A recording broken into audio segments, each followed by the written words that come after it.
Let's Talk Tunnelling is produced by XRJV and proudly sponsored by DC Adams Group, Why Safety Matters. Well, welcome to another episode of Let's Talk Tunnelling. I'm your host, Dallas Adams, and today's guest is Richard Fifita. Welcome, bro. How's it going, bro? So, thanks very much for your time and coming on Let's Talk Tunnelling. Appreciate it.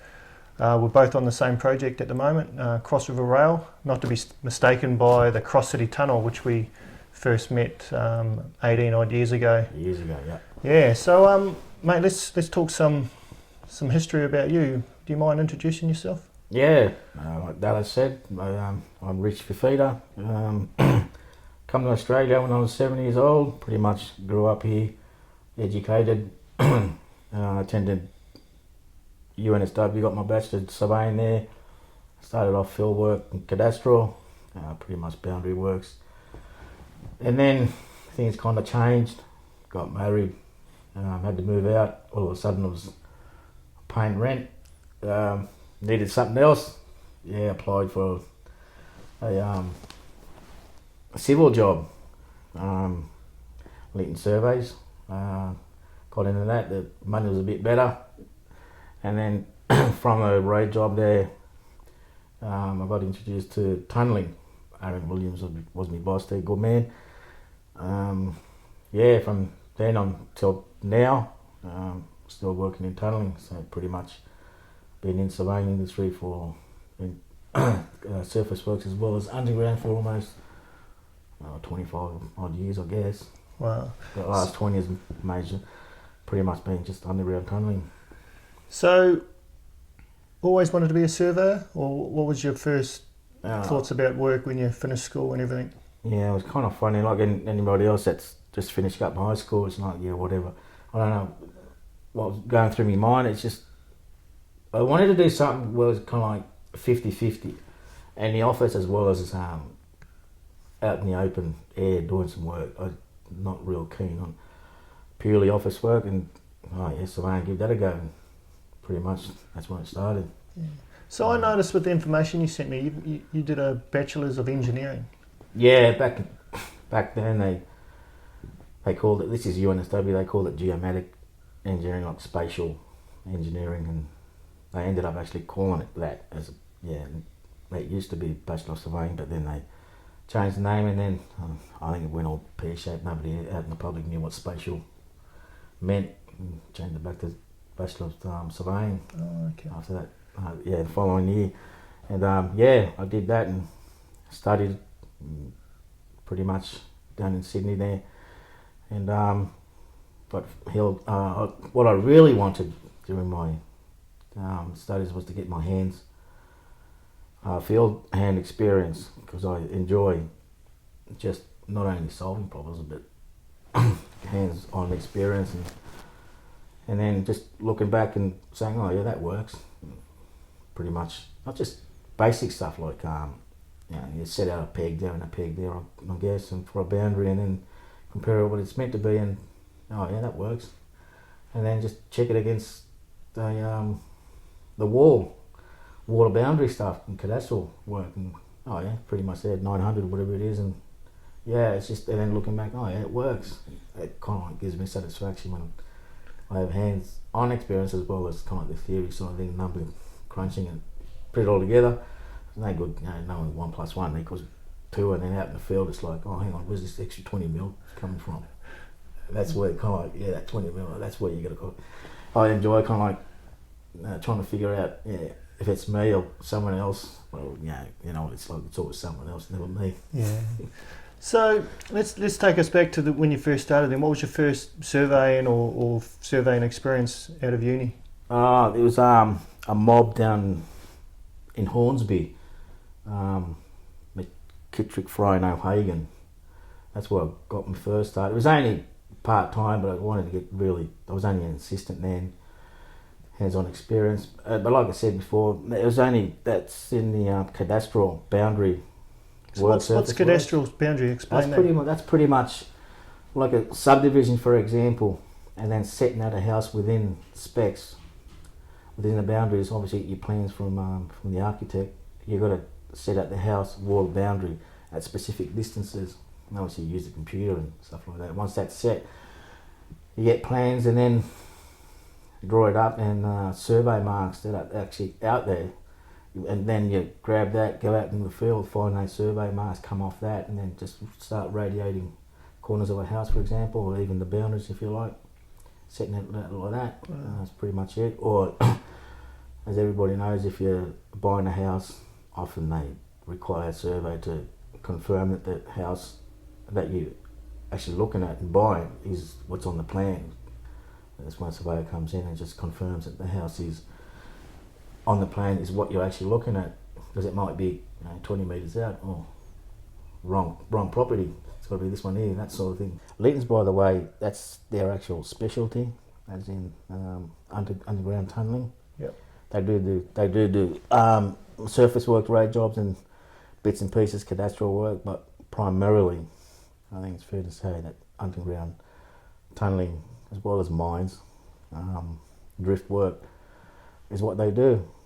And when this cross city come up, they asked me, all right, let's go give tunnelling a go.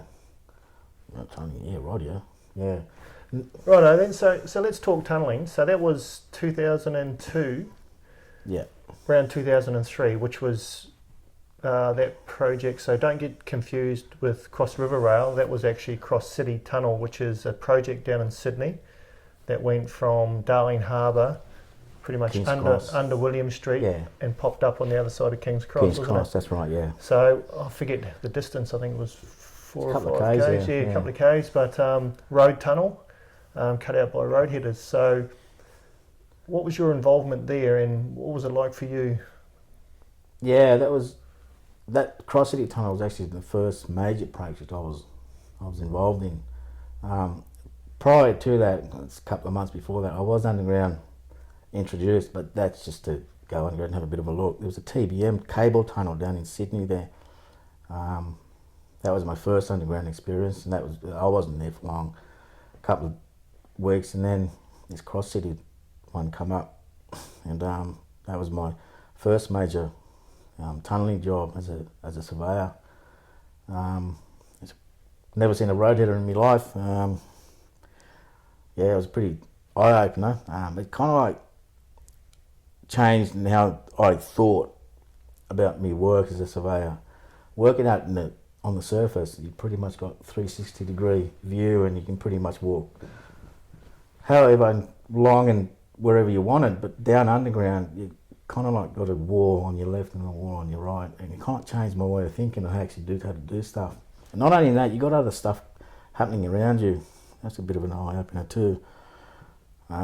Just machinery. Not only that, just stationary machinery. You got machinery that's moving, and then you got in between that you got people and trying to do your work underground. It was pretty. You had to learn real quick and real fast.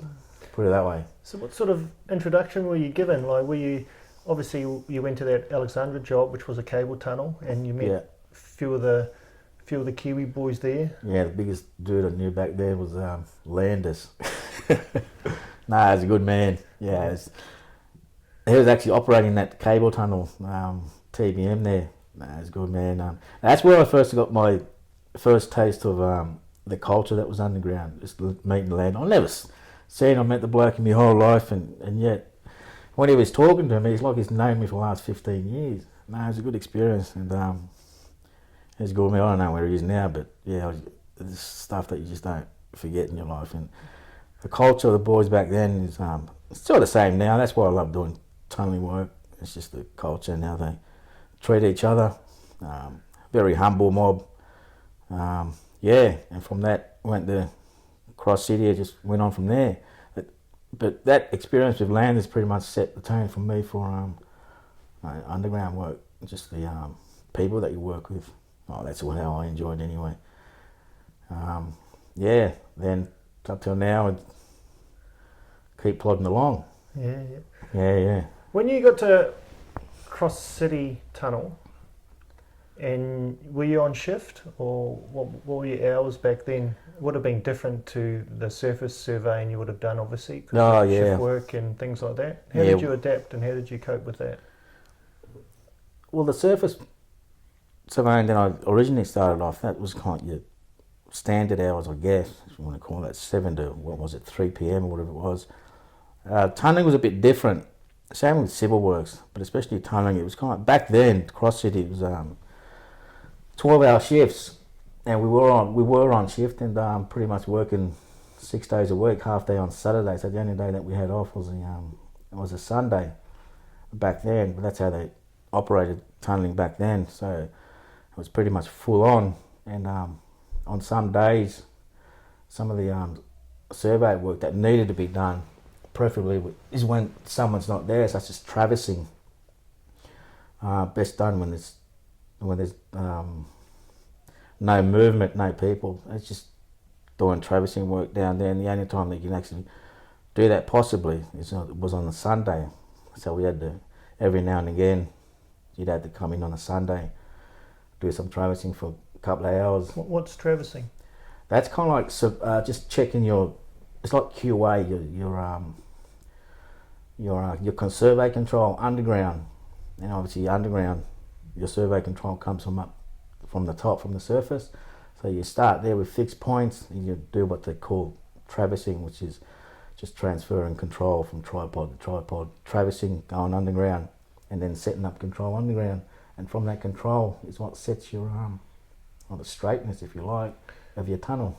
So when I see you walking down the tunnel, taking those pegs off the wall or setting them up there, the points, is that you're making sure the alignments? That's the actual that's the actual control that we use underground. Yeah. Without that control, you wouldn't be able to do any. So that's like, it doesn't matter where you are on the surface or underground. Without that control, you wouldn't be able to do any surveying. You need that control. Yeah, it's similar. I try to explain it to fellas when they ask me what that is. It's everybody understands GPS because everyone's Google Maps and your thing, how it works off satellites up there. Satellites are pretty much similar objective or role as the little control points that we have underground. They're known points, and then you do a brief section and you know where you are. Same with the car, the GPS. Control points with your GPSs, it knows where it is, and if you resect it, it knows on your little phone thingy, it knows where you are, and then that's how the GPS works. It's the same thing underground with your survey control. Yep. Those little tags. It depending who you. There's various control points you can use. I've seen control points with little tape targets on them on projects. The one I'm on at the moment uses little mini prisms. It doesn't really matter what you use, but primarily they should be pretty much stable and nobody moves them. Don't knock them, otherwise you've got to do it again. But there's plenty down there underground to use. If there is one bodgy one, you'll soon know about it. Yeah. I think, knowing you over the years and running into on different projects, the one thing I was really interested to hear from you was your point of view. Now, I've seen you on the Cross River Rail project setting up your equipment and being in a stationary area for a given time. You must see a lot from your point of view of the tunnel workings. Yeah, surveying's the easy bit. Doing surveying is easy. It's not that. It's the way I work underground is I like to nut out an area. I already have a plan of what needs to be done for the shift, for example. And when I'm underground, the only way you can nut it out is underground. And when I'm down there, I pretty much have a look around what the boards are up to, and if you've been doing this long enough, you pretty much know the sequence and how things work underground and where people are going to be, and I'll pretty much nut it out from then. At that point in time, and also an hour after that. So it's not only at that point in time what happens, but also I've got to try and nut out what happens like half an hour or 40 minutes, what could happen, and from that I'll put everything together, and then I know when to hit something or when to not hit it, go somewhere else and do something else, and then just jump in there and do it. But at the same time, I have an awareness of what machines are around me, and I like to know what each machine sounds like a bolter, for example. If I'm if I'm around the bolt, as soon as I hear jacks go up, for example, well then I know exactly what the bolter's next move in the next 5 minutes. I'll kind of like adjust myself or work a little bit harder because I know it's going to move or do something like that. So it's not only what I see, but it's also what I hear. Because each different machine has different noises, if you like. Is the way I like to call it. A radiator has a different noise too, and I know what each machine will do, and depending on how it moves and how it adjusts and what it's actually doing, and how it's changing bolts and that. I just get in the habit of trying to nut out its next move, if you like, because that helps me a lot. If you know it's the next move, well then you can plan. But if you go down there kind of like blind, not knowing if a noise is just a noise, just for the sake of a noise, well, that doesn't help you much. But people know. But if you know jacks, for example, or even turning the machine off, and when the boom's moving, you get a fair idea to how to adjust yourself and work around that. It's also a good practice to not to get in anybody's way, I guess, which is what I try and do most of the time. It's not very good in getting in people's way. You know what happens there. No, that's right. But that comes with experience, though, Richie. So, Yes. So let's go back to Cross City Tunnel, your first major project. So let's talk tunnelling on that. So what was it like for you? How did you feel? And what was your main sort of job back then that you really focused on doing? There's a few things down at the face that needs to be done. Because we did do things differently back then to what we do now, especially with the guidance system. Yes. And shooting the face and having that vision or that guidance to go forward. Back then, knowing full well that we marked up in a different way, didn't we? Yeah, geez, it was different. Yes. Even under supported roof, you still needed to mark bolts up, for example, or even just shoot them with the bolter there. But at that time then, I didn't have much experience in how machines, in what sequence that they did at the face that is, what sequence that they work to. So you mean the cut bolt spray sequence, don't you? So yes, that's right. Excavating with the road header And then a certain amount of meters, pulling back, mucking out, and then going into bolt, ground support, pulling out, and then going into spray to be able to do. So that's 3 sequences really, or 4 with the mucking out. Yeah, that's right. It took me a couple of weeks, even a couple of months, just to get my head around. Yes, they were cutting, and yes, they were bolting, yes, they were spraying, but I needed to get my head around when I can hit stuff, and that's where we're working in amongst the machine each and every day. It's just different, and then once I got my head around, especially the timing, when they hit stuff, I kind of like grew more confident.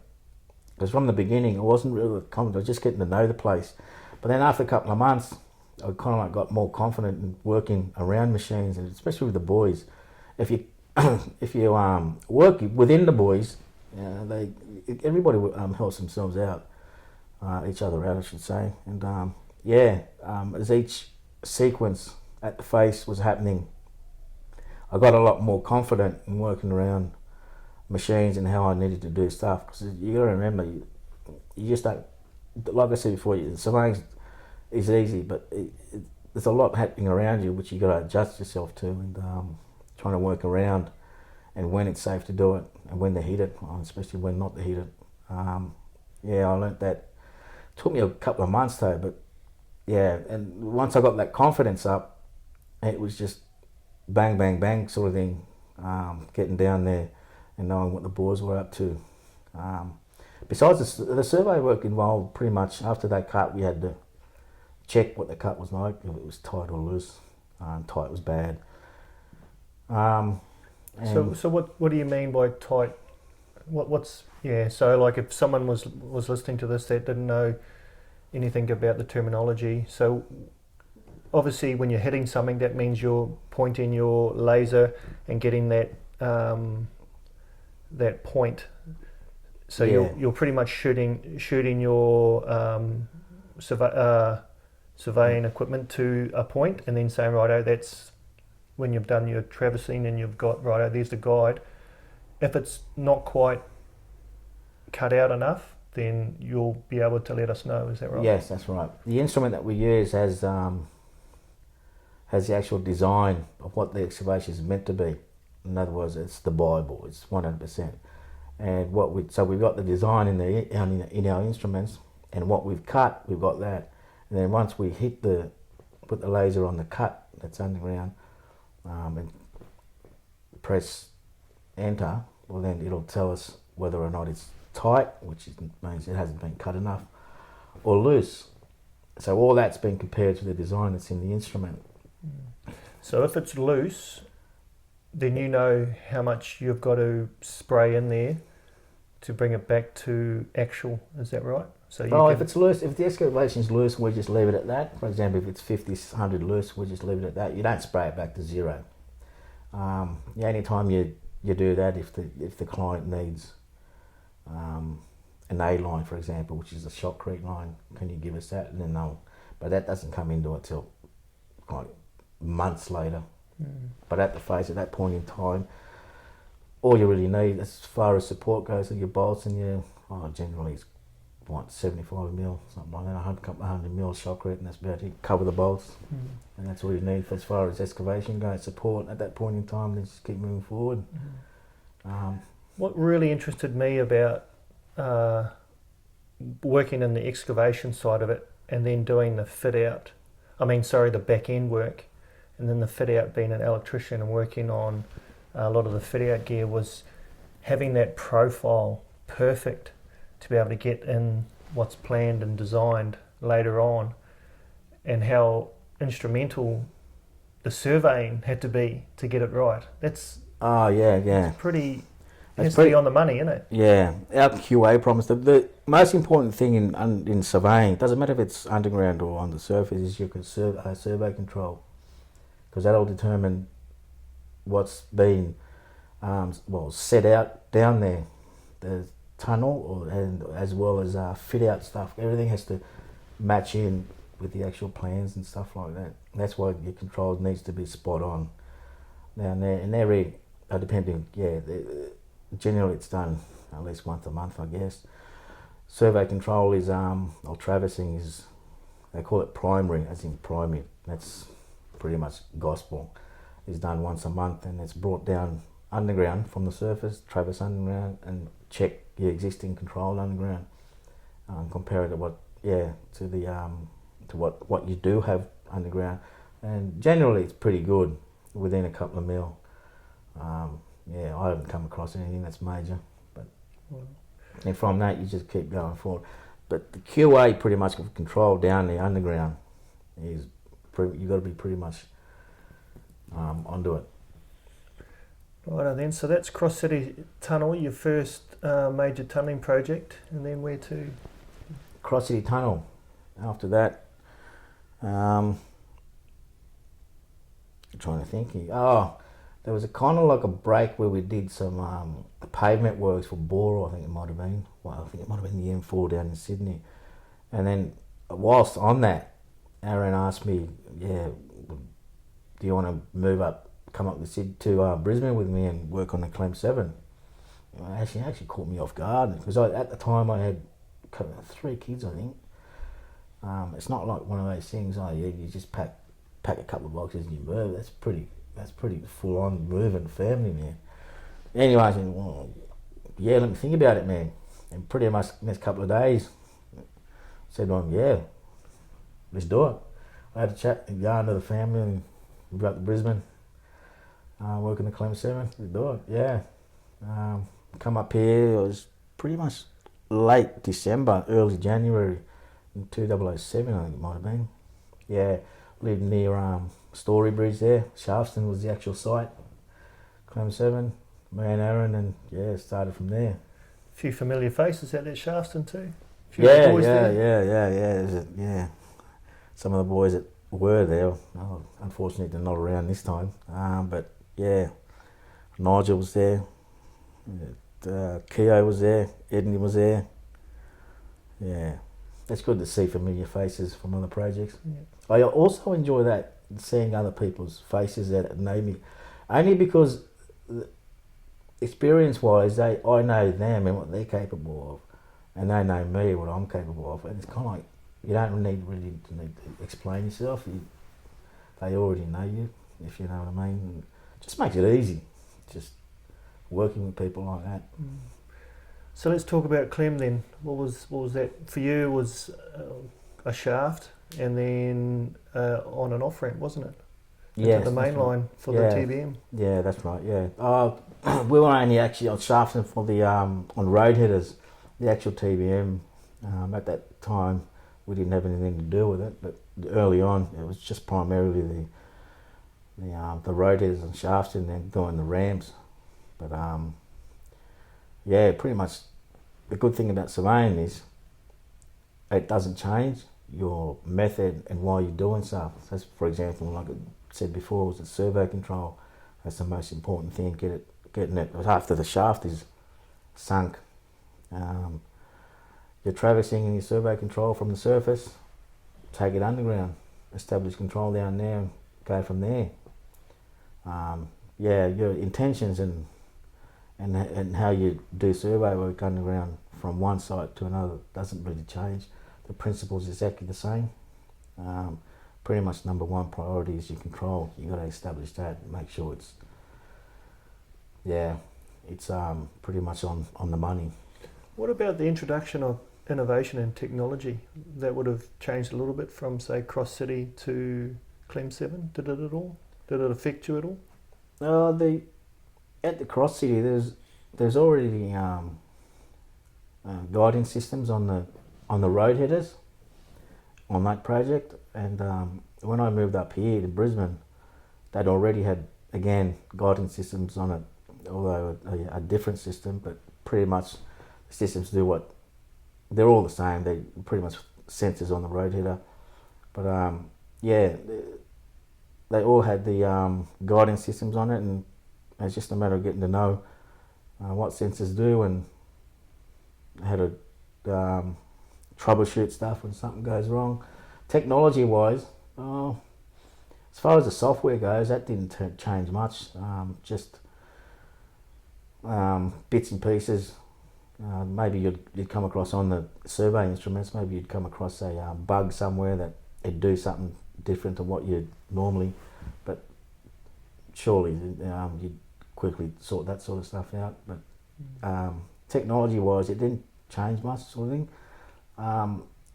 What I did find is working underneath the rules changed in terms of working at the face. I found that the Clem 7, even till now, that the emphasis on working under supported ground was a bit more stringent nowadays, and as well as the Clem 7 was when I was on it, as opposed to on previous projects. And it's not only that, I think the hours in the day and the work days rosters changed a little bit too, including now. Back then, it was 20 years ago, it was kind of like 6 days on, full on sort of thing.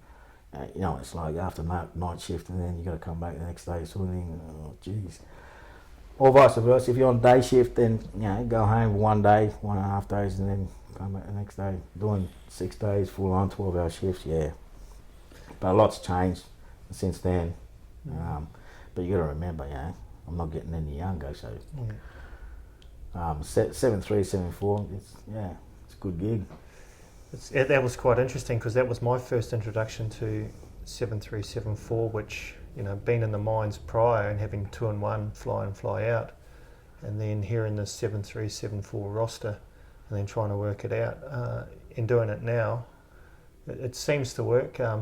It's not for everyone. I know people that would prefer to work Monday to Friday and optional Saturday, which was one thing that was talked about one time, and things like that. But optional's always you better be in. Yeah, or with me, do it the other way around. 7.7.3, 7.4. How about 3.7, 4.7? Yeah.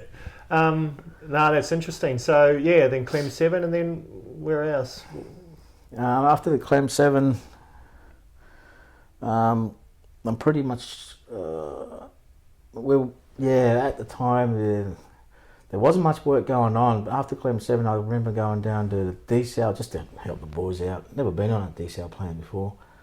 But that was towards the end, down in Cronulla, down in Sydney there. And then from there, I remember Linton's got a gig over at one of the mines, KME, 2010. I remember back in May. That was my first mine job, 7 on, 7 off.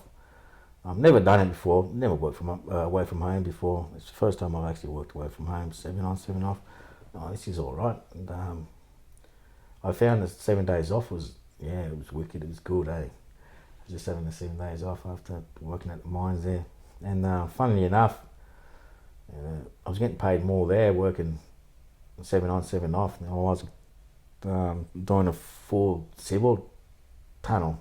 I said to Aaron one afternoon, how does this work? You come doing mine here, bro, and working half the year, 7 on, 7 off. I'm getting more money here than I was over the Cross City, for example. I'm doing 6 days a week, like 350 odd days a year, man. He was pretty much honest, Aaron. That's what's so good about him is you turn around and say, yeah, well, do it while you can. I ain't going to be here forever, which is pretty much what I did. I loved it, 7 on, 7 off. I suppose when you look back at that, though, the Cross City set you up to do this. You know, it's given you, like you said, credibility to be able to go into any tunneling job and have that confidence. So, you know, you it's like anyone, you do it hard, or you do it reasonably hard. When you look back at it, especially on gigs like 7-3, 7-4, or 7 and 7, you can always look back and reflect and go, you know, this is good because I've actually done that other stuff before, where if you don't know, you wouldn't, you know, you'd probably have a bit of a whinge saying, oh, you know, this and that, but you don't know what it's like really on the other side of the fence. Yeah, well, interesting that you should mention that. We've had a few, like all industries, you know, you get new blokes in, they don't last that long. Same with surveying, you know, you get blokes. It's not surveying underground. It's not, you know, you just can't pull someone off from the surface down and say, oh, hand them the jigger and settle there. Can you go down there, set this out? It doesn't really work that way. It's not for everybody, admittedly. And some people that do have a go, I think they're more overwhelmed in what they see down there. And they go underground. All of a sudden, up here on the surface, you get 360 views and walk and do whatever you like. But then, as soon as they go underground, it's just, you got a wall on your left and a wall on your right. I think they're overwhelmed by that. Just the space, the movement's really limited. And on top of that, all these machines, and then you think to yourself, oh, how am I going to do this? Everybody's all over the place and there's moving machinery. I think most new surveyors that do go underground get overwhelmed by that. They do have a bit of a go, but I think time tells. And actually tells them, maybe this is not for me. It's like any industry, I mean. Did you ever think that at Cross City when you started? Were you overwhelmed and thought, this isn't for me? Did you ever have that thought? No, to be quite honest, no. Like I said before, I think that meeting with big landers pretty much at the time, I just like the culture down there. That made me how difficult it was going to be. With me personally, I think the people that I work with underground is more important. And I knew for a fact that I can work around what was in front of me. It's probably like a hungy when I do a hungy at home, bro. You know, you've got all different bits and pieces that need to be done. I know how to work around it. And the same thing underground. There's all sorts of things happening around you. Moving machinery and people and just trying to nut things out. I knew. It's interesting. I've never heard that term before for us, I must admit. I quite like it. I've heard, you know, it's like winning lotto. It's like whatever. It's a mountain pot, but a hangi would be something that I'm going to share. I think that's a great bloody saying for us. It's like a hangi. You just got bits of everything in there. Yeah, Kiwis probably do it. Yeah, Kiwis probably do it different than how we do it. But how we do it is, everybody's different. But there's lots of bits and pieces that need to be done without hurting yourself. And it's that sort of, and I take that kind of mentality underground. Doesn't matter what's in front of me. For some reason, I just like to nut things out and where people are going to be and how it's going to work for me. And I'll just keep going and have that mentality sort of thing. And underground work, well, you go back to your question. Have I had that dramas, been overwhelmed with what's going on down there? Yes, but yes, in terms of that's the first time I've seen that sort of stuff. But no, in terms of trying to get around and had to get the job done, I wasn't. That's why I wasn't scared because I knew what I was capable of, and I don't know, quite funny enough, I kind of enjoy seeing what's in front of me and how I can actually get around it.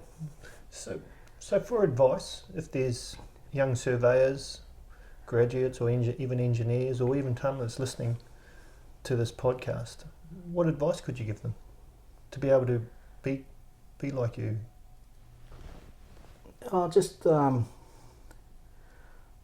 don't overthink things when you're underground. I mean, what's in front of you is what's in front of you. Yes, you're overwhelmed, but only because you've never seen that stuff before. You can still get around it and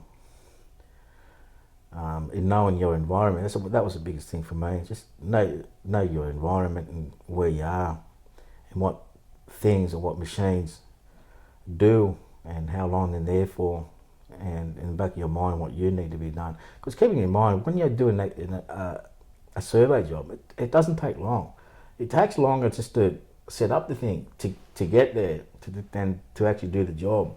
So that's what you got to think. It's like one dude said to me years ago, you got to remember, Rich, a job is 80% prep and the other 20 is doing the actual work.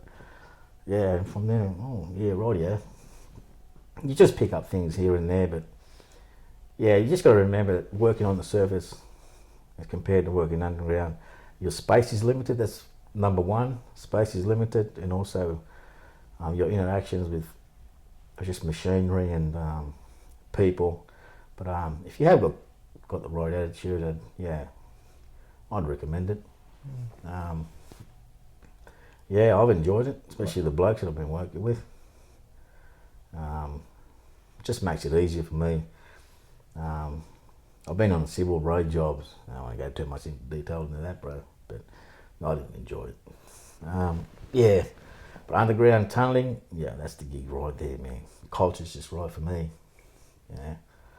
And if Big Landers is listening, good job, bro. He will be. So, what was the difference between tunnelling and mining? Was there a major difference in the surveying side of it, or was it the same? Oh, geez, it was a lot different.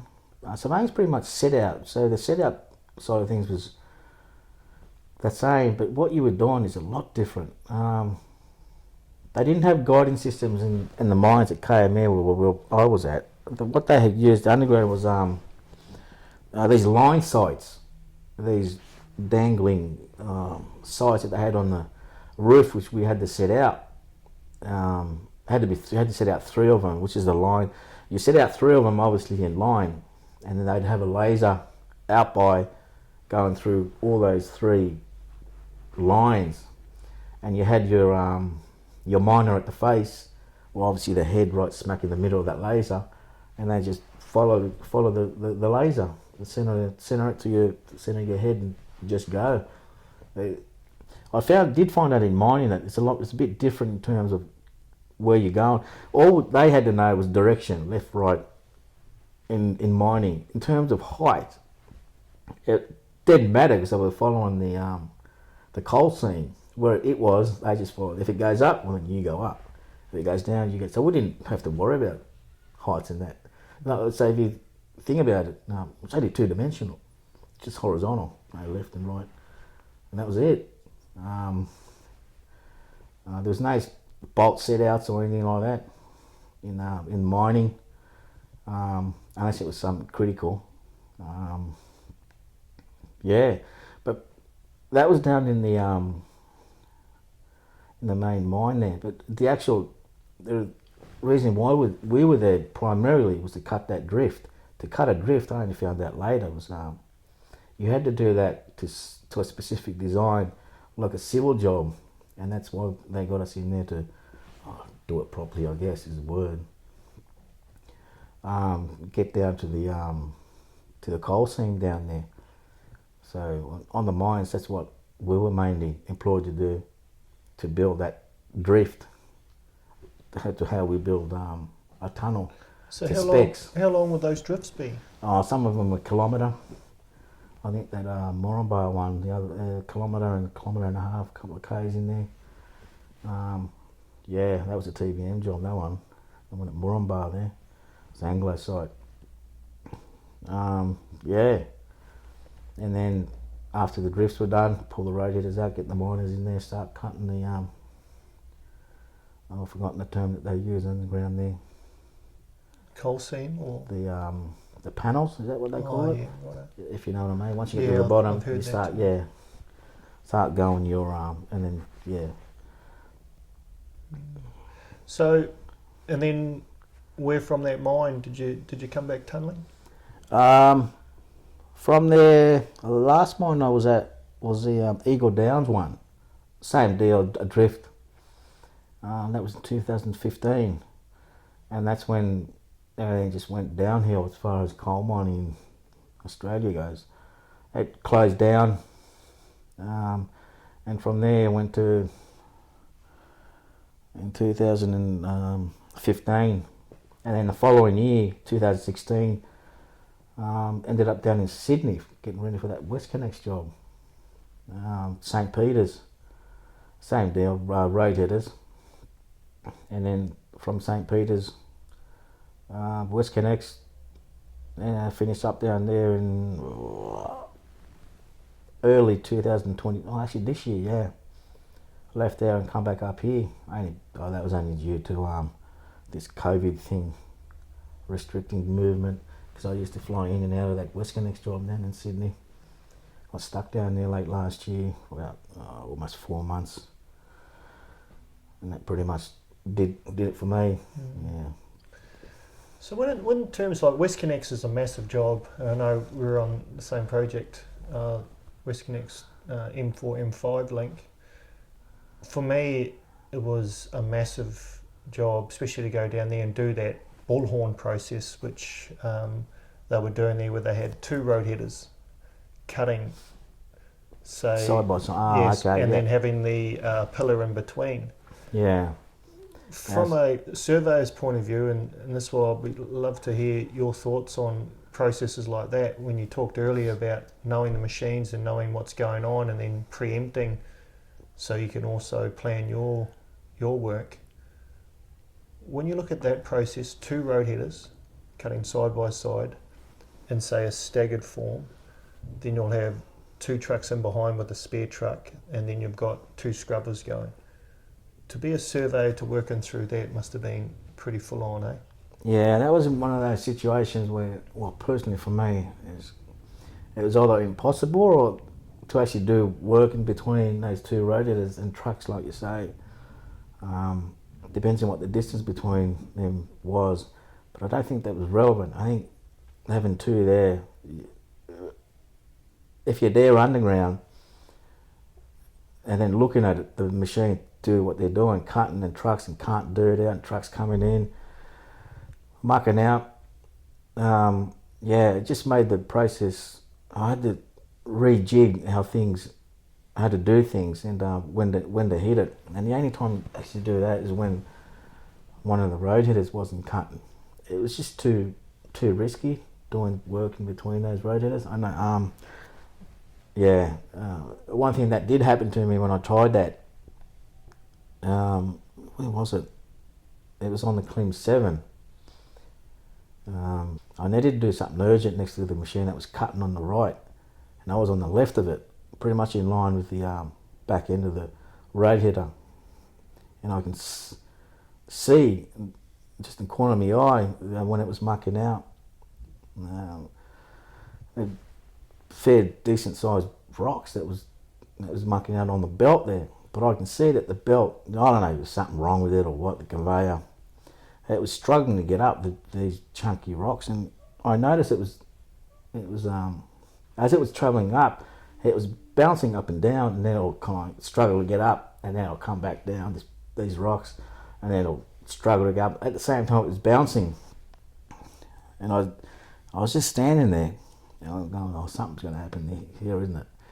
Anyway, I kept doing what I was doing. I was actually picking up excavation, on the other side there. And sure enough, rock come down at that much speed, and as the belt was flopping up and down, and it was doing that, it kind of kicked the rock, and it comes straight for me. I knew it was, I don't know, if you've been in a situation where you know something's gonna happen, you kind of like, that's the situation I was in. I was kind of aware, expecting something to happen. It's like tunneling. It took me a while to think of it, as in you really need eyes on the back of your head. Tunneling, and this rock come down. I kind of got out of the way, and it hit the legs on the instrument. It hit it, and close call. It's just those situations that you never forget, and it comes up a similar situation, and you kind of like know what to do.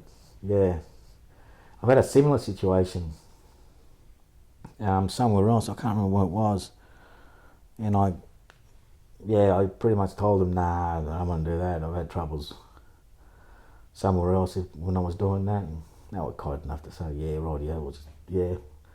wait till it's safe, and you make the call when you want to do it. But it's something that, to answer your question, get back to your question about two road headers. That's a lot different having one road header, but I had to rejig on how when to hit stuff and when to actually safely, that is, and the only reasonably safe time to do it was if one road header to stop and pull back, and it was the only safe way to do it, really.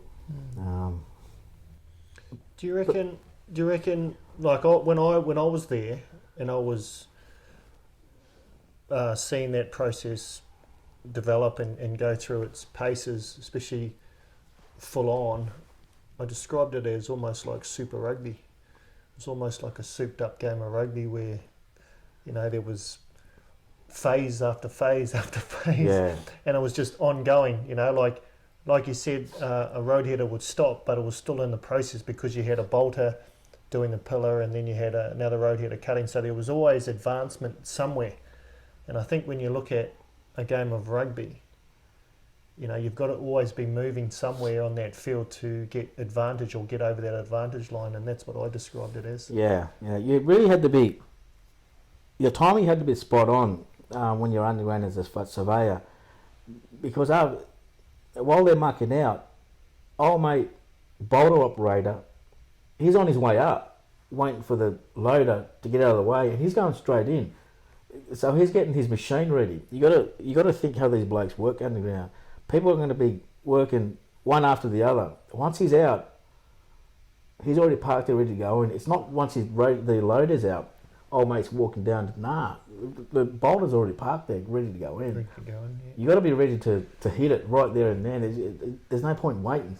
And I suppose when I look at, obviously being around on projects and seeing surveyors set up, sometimes they've got to set up and hit it from, say, the centre of the tunnel, so the drive of where trucks are moving in and out, or plant are moving in and out, aren't they? So, like you said, getting that timing right, getting that opportunity to get in there, knowing the process and going, righto, I'm going to have probably 5 minutes here where by the time that road header pulls back, it's probably going to take him 5 minutes to pull back right out of the way for that loader to come in. So I've got an opportunity here and hitting it and being on the money in it. Yeah, that normally, any time where you got to set up in some weird location in the middle of the tunnel is when you're doing monitoring.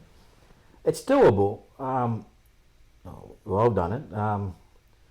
You're only there for a couple of minutes to do the monitoring. Say between 5 to 10 minutes you're there for. And if a truck's reversing back, this is where you got to get your timing right and know what's going on down there. If a truck's reversing back to the road header, and once it passes you, if you're set up, the time it takes for the truck to stop at the behind the road and it's mucking out, and by the time it finishes, well then you're already finished doing your monitoring. It doesn't take that long, so you got to get that timing right. There's no good a truck mucking, whilst it's mucking out, it's no good setting up then, because you won't have enough time. It's going to finish mucking out and it's going to go. You're in the way. So if you think about that process and how blokes work underground, you can't you can kind of like get around stuff like that, only because you're not there for a long time.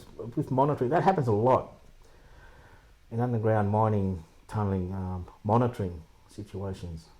With other survey works, like picking up a shotcrete or something like that, that's easy. You can just set up on the other side and it's a scrubber or something like that, or not in the middle of the road there, and just do your stuff. But with monitoring, 7 times out of 10 you've got to set up where you're not wanted.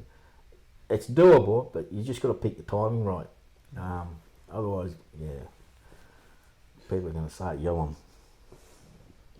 Righto, mate. Let's get some questions out of the way, because even though I've asked you a few already, which has been really good.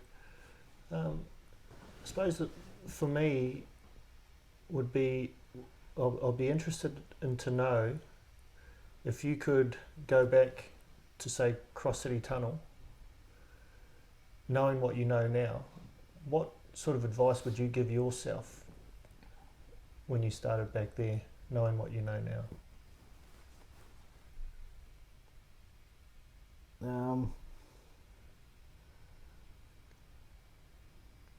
Pretty much just the environment that the tunnel industry works in.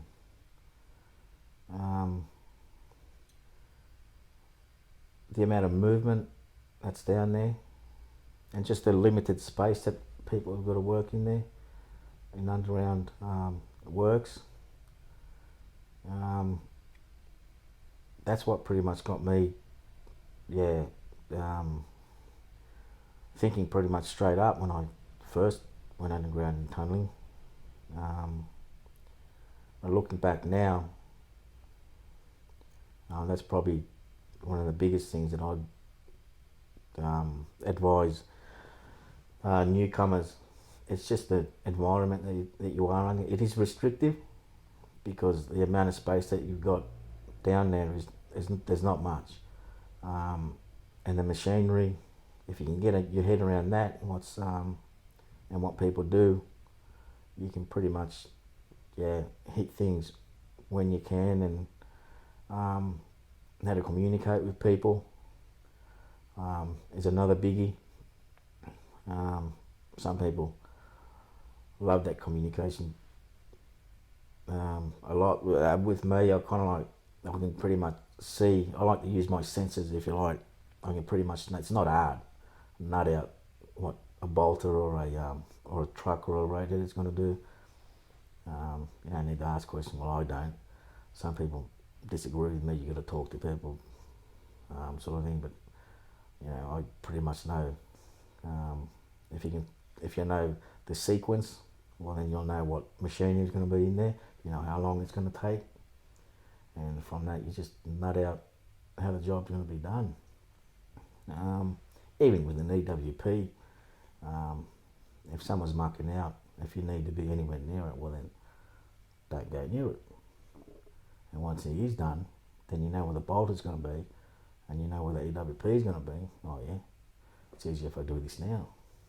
But having said that, I've been in situations where, yes, I am in there, but then I look behind me so I can hear the EWP coming. There's a Sparky, for example, behind me, and he's putting up, he's lining up eyeballs and putting cables or some reel up on the roof, and that's where it becomes a little bit, not difficult, just different, because I've got to keep an eye on him. Well, I'm on an EWP, kind of 8 metres up, and I want to know where he's. With me, I like to know where people are going to be. It's really difficult to.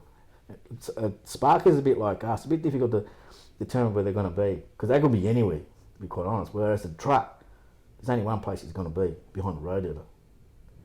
With bolter, there's only one place it's going to be, at the face bolting. With an EWP, like Sparky or Surveyor, it could be anywhere. So that was the trickiest thing for me, working out Sparkies. But they were easy because what they were doing is a different location to where I was. But I like to, like I said before, I like to know where people are in regards to, compared to where I am, because then I get a fair idea what they're up to, and or not so much how long they're going to be, because I would never clue how long Sparky's going to be. But if it's over there and I'm over here doing what I need, what I'm doing. Yeah, it's not hard to. I feel pretty safe by that point. Yeah. What's some of the best projects you worked on and why? Or what is the best project you worked on and why? I think to say, first one you ever get involved in, I guess, is Cross City. Pretty much only because that's where you start to learn, I guess. There's a lot to learn there. Yeah. Just looking back, the hours, the rosters, just the gear, and how you needed to do your work underground. It was all new to me, but you know, especially like the working with the boys underground. If no, that's just me personally. The culture's right there, and yeah, I loved it. It just makes it easy for me. But yeah, I think the first project, you never forget that. Only because that's where, looking back now, that's where you kind of learn things. And it's a lot different now. Well, doing a 7.3, 7.4 beats doing 6.1, isn't it? Yeah. I found when I did that, I didn't know any different. So I just thought that's how it is. I remember getting interviewed and getting told, obviously, the hours and rocking up. And you know, I think I remember my first Saturday, you know, where on other jobs, you know, I'd been playing rugby on Saturday sort of thing. Yeah. And here I was at work sort of thing. And I think that mindset, you just had to get your mind around it. Physically, you'd turn up being fit and young, you know, and keen. But just getting your mindset around it, and then obviously 2 years later, when it just becomes normal, really, because It does, and then when you go and do another change roster, like I said earlier, you can always reflect back to how you did it back then, and then everything seems a little bit easier or a little bit better understanding of it. What I have found though is my routine. I find that whenever I'm on a new project, I think it's the same with everybody. Everybody's different in their routine. Same with me. Once I'm on a new project, I pretty much try and set my routine how I like it and how I want it, and from then I kind of move forward. I never change it. Even to the 5 minutes where I'm going to be. And mind you, I'm not getting any younger. I'm just going to work smarter, not harder nowadays. But anyway, yeah, and especially it's just simple stuff that people take for granted, like a simple locker. Some people, it's just a locker, bro. Oh, bro, not with me, man. Hey, a locker, that's everything to me. I've got to get this right, man, hey. Because then if I have a routine and I'm doing that for the next, I don't know how the project lasts, 2 years, nothing. If anything goes out of whack, well then, oh, hang on, what's going on here? That was just me. If I get I pick that up from the mines. Because obviously at the mines, you're not going home, you're going back to camp. So sleep, wake up, smoke or breakfast, then go to work, and then do the opposite when you come back. It's just that routine sort of thing.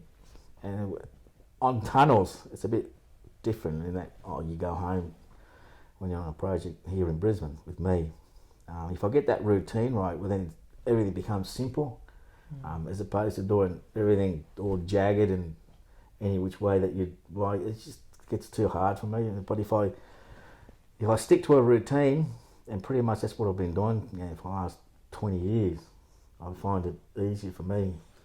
Well, this is going to be that's interesting, because I'm very similar, or I think I'm pretty much the same, and it's quite interesting, your partner or your wife and your kids and how they adapt around your routine, because this roster here, the 7.3/7.4 roster, like here we are today on a Wednesday. My kids are at school, yet I'm on break. My wife's been out, she's done her things, and it's almost like we stuff their whole routine up. They can't actually have a routine either, because we're setting a routine, and then your partner and your kids, like I'm going to be home tonight, where the last 7 days we've been on night shift. I haven't been home for dinner, or I haven't been home. And I suppose with younger kids, when my kids were young, was that story time and bedtime and wash up time and all that sort of stuff. And then, now with these different rosters and all that sort of stuff, it's unsettling for a lot of families and kids and people that are trying to get into a routine to make themselves, happy and Yeah. well-being and all that sort of stuff, and then all of a sudden our roster comes in with it all being all over the place. Yet we're trying to find our routine. How funny is that, isn't it? Yeah. It's a bit different, eh? When your kids are little, that was. It's not. I think it's the same with everybody. When my kids were little, working at the mines, I didn't mind going away and coming back because 6-year-old, they don't know much, and if you're 12 months old. But kind of like now, they're a bit older. It's a bit different. I'm not into them, like myself too. I want to be around with the kids too. Not was it 19 years to, I don't know, 12 and a half, I guess, years of age. And that's why I pretty much the reason why I left Sydney and come back up here to the family, be with them. And yes, I'm still working these hours, but at least I'll get the 3 days off or 4 days off, and I'm actually going home. Not only the days off, I get to go home, but it's kind of like every day after work. And that's what I said, saying to some of the few of the surveyors at work here in Brisbane on the Cross River, in that I don't really care if I'm late, if I'm staying back late at work for a couple of hours. Because at the back of my head, I know that I'm going home. That makes me happy. Whereas when I was down in Sydney, it's a bit different. Staying back for an hour, whatever. Didn't enjoy that much, but you did it. But the big crunch for me was being stuck down there, being away from the family. That's pretty much, I didn't like that. No. Just COVID going around. Doesn't look like it's going away pretty soon anyway. But even the kids love it. I love it. Yeah, but at least I'm coming home. I'm going home to see them. They might be asleep or something like that. Can't do anything about that. But the fact that I know I'm going home, that's a big plus for me. But having said that, you know what it's like in this industry, man. It could change by the end of the year. And we're back down in Sydney again. Who knows? Never say never, eh? Yeah. But you got to, with me, I've got to anticipate that sort of thing. Right now, it doesn't really worry me. I don't really care because I'm here in Sydney. In Brisbane. I'm with family. But as we get closer to the end there, whenever that is, like June, July-ish, hopefully there's a plan B. Maybe I just follow you around, bro. Yeah, man. Yeah, definitely. I've always thought like that anyway. I think it was installed in me quite early from Dad was, start making noises on the next project. Stability's a big thing, and I suppose a lot of people, and we spoke about this earlier, about understanding, making the most of the situation or things while you can, and definitely, putting money away, and I know, or aside, or saving as much as you can, because it could end as quick as it started for a lot of people too, so. Yeah, there's a. Alright, mate, well, I'm going to sign us off here, and thank you again for your time, and appreciate you coming on Let's Talk Tunnelling. So. No, it's good to be here, man. Talking to people. No, thanks very much for your time. I'll sign this off here, get it edited, and get it back out there for people to listen to and hopefully learn from. So. Yeah, thanks for having me. Thanks very much. All good, mate.